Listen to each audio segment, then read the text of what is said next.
President Biden is preparing to deliver a State of the Union address before a joint session of Congress after again missing his deadline to present spending and national security plans to Congress. Subscribe my channel for update news. Some Republicans in Congress want to hold Biden and future presidents accountable to the deadline with a simple penalty. No plans on time, no grand speech under a proposal titled the SUBMITIT Act, short for Send Us Budget Materials and International Tactics in Time. The Budget and Accounting Act of 1921, updated several times, requires a president to submit his budget request to Congress no later than the first Monday in February. The National Security Act of 1947 requires the president to submit a national security proposal for the same day. But there is no enforcement mechanism for either, which is where the SUBMITIT Act could come in. President Biden's budget was due on Feb. 5, yet Congress has seen nothing. Rep. Buddy Carter, R. Gay, who sponsored the bill, told Fox News Digital. This is irresponsible. Until Congress receives the president's national security strategy and budget, he has no business delivering a State of the Union address, Carter added. The SUBMITIT Act would prohibit House or Senate leadership from inviting the president to address a joint session of Congress until Congress gets both plans. If passed, the bill would affect the State of the Union going into 2025 and onward. This won't have any impact on Biden's State of the Union address this year, scheduled for March 7.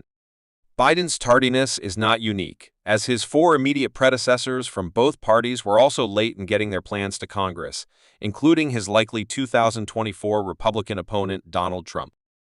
So, rather than a partisan problem, it's largely a long-running issue between two branches of government. Sen. Joni Ernst, R. Iowa, introduced a Senate version. If the president is going to be allowed the opportunity to address Congress and the entire nation, he should actually have a plan in place, Ernst said in a public statement when announcing the Senate version. At a time when Americans are facing skyrocketing inflation and the world is on fire, we deserve more than just empty rhetoric. Biden's budget proposals in the past 3 years missed the deadline by 115, 49, and 31 days, respectively, noted Kurt Couchman, a senior fellow in fiscal policy at Americans for Prosperity.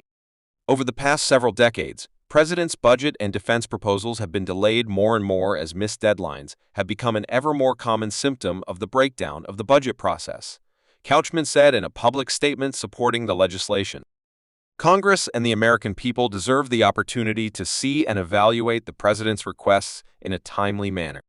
Trump, who was 38 days late in his first year, and his 3 immediate predecessors missed the budget deadline as well, according to roll call.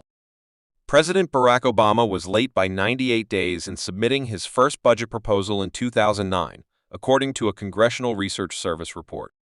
President George W. Bush was 63 days in his fiscal 2003 plan. In 1993, President Bill Clinton was 66 days late. The Congressional Research Service report noted the deadline was changed several times. Previously required in January, the most recent adjustment was in 1990, when the deadline was changed to say on or after the first Monday in January, but not later than the first Monday in February of each year. The Constitution requires the president to submit a State of the Union update to Congress, but nothing requires that message to be a speech to a joint session. Every president, from Thomas Jefferson through William Howard Taft, submitted a written annual message to Congress. In 1913, President Woodrow Wilson broke that tradition with a speech to a joint session of Congress. The speech to a joint session requires an invitation from congressional leadership, which has typically been a formality.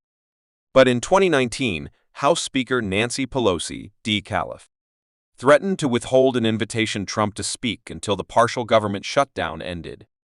Trump suggested he would deliver the address at an alternative location. The shutdown ended. Thanks for watching. Please subscribe my channel and press the bell icon for more